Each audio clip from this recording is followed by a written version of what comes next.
जय श्री कृष्ण साथियों, आज आप जो सुनने वाले हैं वह सिर्फ शब्द नहीं, यह वो ज्ञान है जिसे अर्जुन जैसे महान योद्धा को निराशा की गहराई से उठाकर अमर बना दिया। और यकीन मानिए, अगर आप इस वीडियो को अंत तक शांति से सुन लेंगे तो वह दैव परिवर्तन आपके जीवन में भी होना तय है। आपका मन शांत होगा, आपकी सोच बदल जाएगी और जीवन की हर समस्या का मार्ग साफ दिखने लगेगा, क्योंकि यही गीता का सार जिंदगी बदलने वाली ऊर्जा है। शब्दों से नहीं, अनुभव से समझिए। श्रीमद् भगवत गीता कोई साधारण पुस्तक नहीं, यह जीवन का निर्देश पुस्तक है। निराश मनुष्य में आशा भरने वाली, भटके हुए को राह दिखाने वाली और डरे हुए को साहस देने वाली दैव्य धुनी जो हजारों साल पहले कृष्ण ने अर्जुन को सुनाई थी। भगवान श्री कृष्ण स्वयं कहते हैं, जो मनुष्य श्रद्धा से मेरी गीता को सुनता है या पढ़ता है, वो मेरे ज्ञान को अपने जीवन में उतारता है, वह सभी पापों से मुक्त होकर मेरे परम धाम को प्राप्त होता है। और मित्रों, जिस घर में रोज गीता पढ़ी या सुनी जाती है, वह घर संकट से मुक्त रहता है। वहाँ लक्ष्मी निवास करती है और जीवन शांति, समृद्धि और आनंद से भर जाता है। अब आप कल्पना कीजिए, कुरुक्षेत्र की विशाल युद्ध भूमि शंखनाद हो चुका था, धूल का तूफान उठ रहा है और योद्धाओं की विशाल सीमाएं खड़ी हैं। और इसी युद्ध भूमि में महान धुरंधर अर्जुन अपने ही परिजनों, भाई बंधुओं, मित्रों, गुरुजनों को सामने देखकर अंदर से टूट जाते हैं। उनकी आवाज कांपती है, हे केशव, मैं यह युद्ध कैसे करूं? यह सब तो मेरे अपने ही हैं। मैं भला पितामह भीष्म और गुरु भीष्म जैसे पूजनीय गुरु पर बाण कैसे चलाऊं? अर्जुन रो पड़ता है, हे मधुसूदन, मेरे हाथ कांप रहे हैं, त्वचा जल रही है, मेरा गांडीव हाथों से छूट रहा है, मुझे कुछ समझ नहीं आ रहा है। कृष्ण, मेरा मार्गदर्शन कीजिए, मुझे ज्ञान दीजिए, मैं क्या करूं? अर्जुन टूट चुका था, उसकी बुद्धि भ्रमित हो चुकी थी। यह सिर्फ युद्ध की समस्या नहीं थी, यह हर मनुष्य की समस्या है। जब जीवन में कठिनाइयां आती हैं तो मन भ्रम में डूब जाता है। जीवन की इस अवस्था को देखकर भगवान श्री कृष्ण मुस्कुराए और बोले, हे अर्जुन, तू बड़ी बड़ी ज्ञान की बातें तो करता है, लेकिन सच्चा ज्ञानी कभी शोक नहीं करता। जिसका जन्म हुआ है उसका मरना तय है, जो मर गया वह किसी नए रूप में फिर से जन्म लेगा। इसीलिए किसी के जाने का शोक मत करो, दुख, चिंता और मोह से मन को मुक्त करो, यही ज्ञान की शुरुआत है। कुरुक्षेत्र की उस महान भूमि पर जहाँ धरती भी युद्ध की आहट से कांप रही थी, अर्जुन का मन डर और दुविधा से भरा था। उसने फिर श्री कृष्ण से कहा, हे माधव, मैं अपने ही कुल का विनाश कैसे देखूं? अगर यह युद्ध हुआ तो असंख्य लोग मारे जाएंगे और जिनके घर के पुरुष मारे जाएंगे, उन स्त्रियों का, उन परिवारों का क्या होगा? मुझे यह पाप नहीं करना। कृष्ण, मैं सन्यासी बन जाऊं, भिक्षा मांगकर जीवन काट लूं, पर अपने ही लोगों का संहार नहीं करूंगा। अर्जुन अपने रथ में बैठा आंसुओं से भीग चुका था, उसके हाथ सुन्न हो चुके थे, मन कांप रहा था, गांडीव नीचे गिर चुका था। यही हालत तब होती है जब इंसान जिंदगी की मुश्किलों से घबराकर अपने फैसलों से भागना चाहता है। भगवान श्री कृष्ण ने अर्जुन की ओर देखा, उसकी कमजोरी पर नहीं, उसके भीतर छुपे उस योद्धा पर जिसे वह खुद भूल चुका था। श्री कृष्ण ने कहा, हे अर्जुन, तुम्हें जो दिख रहा है वह सत्य नहीं, यह तुम्हारे सिर्फ मोह की दुविधा है। तुम सोचते हो कि तुम इन्हें मारोगे या बचाओगे, लेकिन वास्तविकता में जीवन और मृत्यु किसी के हाथ में नहीं। यह शरीर निश्वर है, पर आत्मा आनंदी अनंत अजर अमर है। जैसे मनुष्य पुराने वस्त्र में छोड़कर नए वस्त्र पहनता है, वैसे ही आत्मा शरीर छोड़कर नया शरीर धारण करती है। इसीलिए जिसे तुम मृत्यु कहते हो वह तो सिर्फ परिवर्तन है, विनाश नहीं। श्री कृष्ण आगे बोले, अर्जुन, जिसे तू मारने जा रहा है वह पहले ही मेरे द्वारा मारा जा चुका है। तू तो केवल निमित्त मात्र है। एक माधव, ज्ञानी लोग न बीते कल का शोक करते हैं और न आने वाले कल की चिंता, क्योंकि जो होना है वह होकर ही रहेगा। इस एक वाक्य ने अर्जुन ही नहीं, संपूर्ण मानव सभ्यता की सोच बदल दी। कृष्ण ने कहा, अर्जुन, यह बात अपने पारे की नहीं, यह बात है धर्म और अधर्म की। अगर अधर्मी को रोका नहीं गया तो उसका बल बढ़ता जाएगा। गलत को सहना गलत करने से भी बड़ा पाप है। यह युद्ध तेरा निजी युद्ध नहीं है, यह धर्म युद्ध है। श्री कृष्ण ने कठोर स्वर में कहा, अगर आज तू यह युद्ध छोड़ देगा तो संसार तुझे नपुंसक कहेगा, शत्रु तेरा उपहास उड़ाएंगे और यह अपमान मृत्यु से भी बड़ा कष्ट होगा। कृष्ण के ज्ञान बाण अर्जुन के भ्रम को चीरने लगे थे, लेकिन उसके भीतर अभी भी एक हलचल थी, पहचान, कर्तव्य और करुणा की आहट। अर्जुन ने धीमे स्वर में कहा, कृष्ण, तुम कहते हो कि आत्मा अमर है, मेरा हृदय इसे स्वीकार नहीं कर पा रहा है। ये जो मेरे सामने खड़े हैं, भीष्म पितामह, द्रोणाचार्य, मेरे गुरु, मेरे बंधु, इनकी मृत्यु का कारण मैं कैसे बन जाऊं? यदि मैं जीत भी गया तो किसके लिए जीतूंगा, किसके साथ बैठूंगा? अर्जुन का मन मानो समुद्र की उपंती लहरों की तरह बार बार स्वयं को टकरा रहा था। कृष्ण मुस्कुराए, एक ऐसी मुस्कान से जो सहानुभूति से भरी थी और साथ ही एक दैव्य शक्ति से ओतप्रोत उन्होंने कहा, अर्जुन, तुझे लगता है कि युद्ध सिर्फ रिश्तेदारों के बीच है, लेकिन यह युद्ध तेरे भीतर भी चल रहा है। एक तेरा मोह जो तुझे रोक रहा है और एक तेरा धर्म जो तुझे पुकार रहा है। जब इंसान धर्म के रास्ते पर चलता है तो उसे अपने प्रियजनों की परछाइयां रोकने लगती हैं, पर याद रख, कर्तव्य हमेशा भावनाओं से बड़ा होता है। कृष्ण ने आगे कहा, अर्जुन, तू फल की चिंता के कारण उलझा हुआ है। तू सोचता है जीत होगी या हार, जीवित बचेगा या मरेगा, सम्मान मिलेगा या अपमान है। इसी धुंध ने तुझे बांध रखा है। पर सुन, तुझे केवल धर्म का अधिकार है।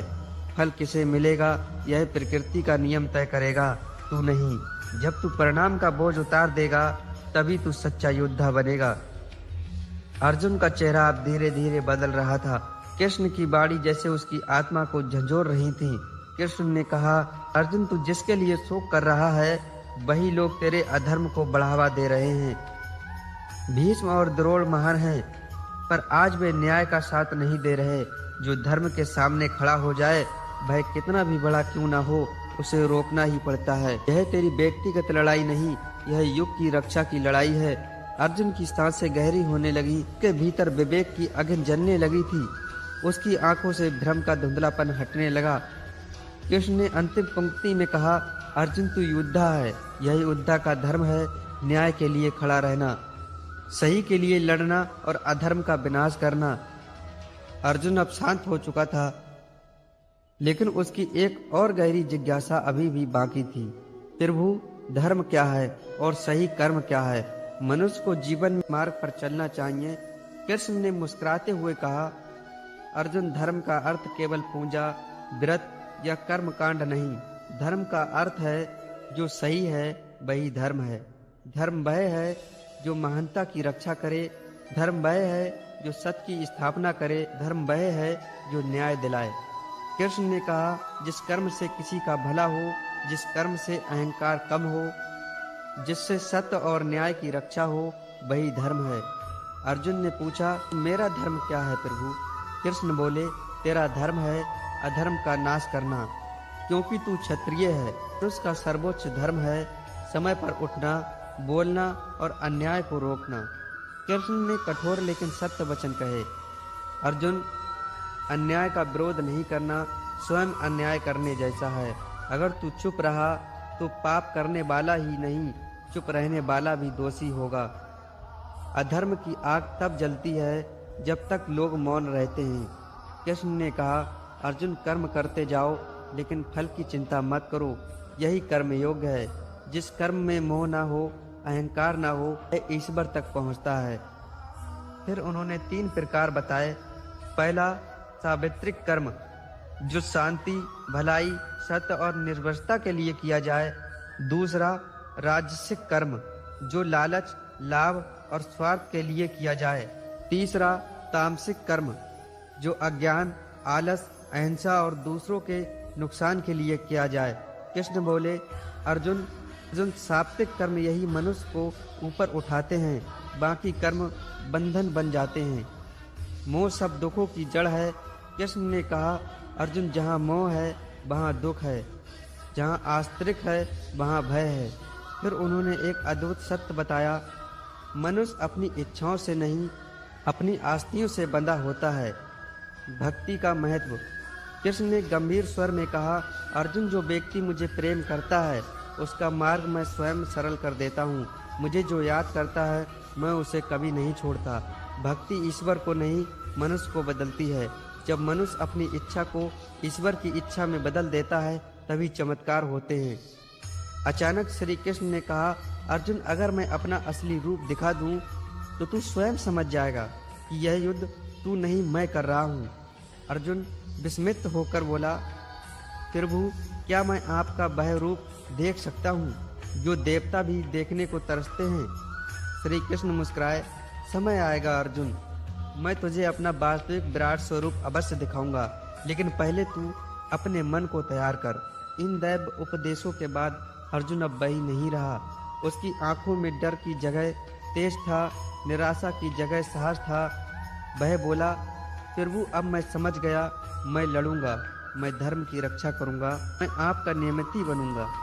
कृष्ण ने कहा, यही तो मैं चाहता था। अर्जुन, अब तू खड़ा हो जा, तेरा समय आ गया है। हे अर्जुन, यह संसार मेरी ही ऊर्जा से चलता है, मेरे बिना कुछ भी स्थिर नहीं रहता। जो मनुष्य इस सत्य को जान लेता है, जो मेरी शरण में आ जाता है, जो अपने मन को मेरे चरणों में लगा देता है, उसका जीवन कभी असाधारण नहीं रहता। हे पार्थ, समर्पण ही मुक्ति का मार्ग है। जो मनुष्य अपना अहंकार छोड़ देता है, अपने कर्मों को मुझ पर समर्पित कर देता है, वह जन्म मरण के भय से सदैव मुक्त रहता है। जो मेरे नाम का, मेरे ज्ञान का और इस गीता सार का रोज स्मरण करता है, उसका पथ स्वयं प्रकाशित हो जाता है। हे अर्जुन, याद रख, मनुष्य अपने मन से ही जीतता है और अपने मन से ही हारता है। मन ही उसका सबसे बड़ा मित्र है और मन ही सबसे बड़ा शत्रु। अगर तू अपने मन को बस में कर ले तो तेरी सारी दुनिया तेरे चरणों में होगी, और यदि मन ने तुझे बस में कर लिया तो तेरे पास कुछ भी नहीं बचेगा। इसीलिए अपने मन को साध और इसे सकारात्मक बना, इसे प्रकाश में भर।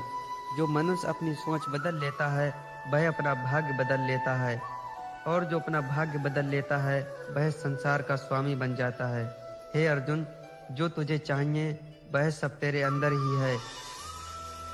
तेरे हर प्रश्न का उत्तर, तेरी हर समस्या का समाधान इस गीता में लिखा है। अगर तू इसे समझ ले, इसे अपने जीवन में उतार ले, तो इस दुनिया की कोई शक्ति तुझे रोक नहीं सकती। साथियों, अगर आपको लगता है कि यह ज्ञान सिर्फ अर्जुन के लिए था तो आप गलत हैं। यह ज्ञान आपको भी उसी अर्जुन की तरह डर, भ्रम और दुख से बाहर निकालने आया है। और अगर इस पूरे पाठ को सुनते हुए आपके मन में एक भी क्षण ऐसा लगा हो जहां आपको लगा हो, हाँ, यही तो मैं सुनना चाहता था, यही मेरी जिंदगी बदल सकता है, तो फिर इसे यहीं खत्म मत होने दो। इसे अपने तक ही सीमित मत रखो। इसे अपने परिवार, दोस्तों, समूह और हर जगह शेयर करो, क्योंकि क्या पता आपके एक शेयर से किसी की जिंदगी बदल जाए।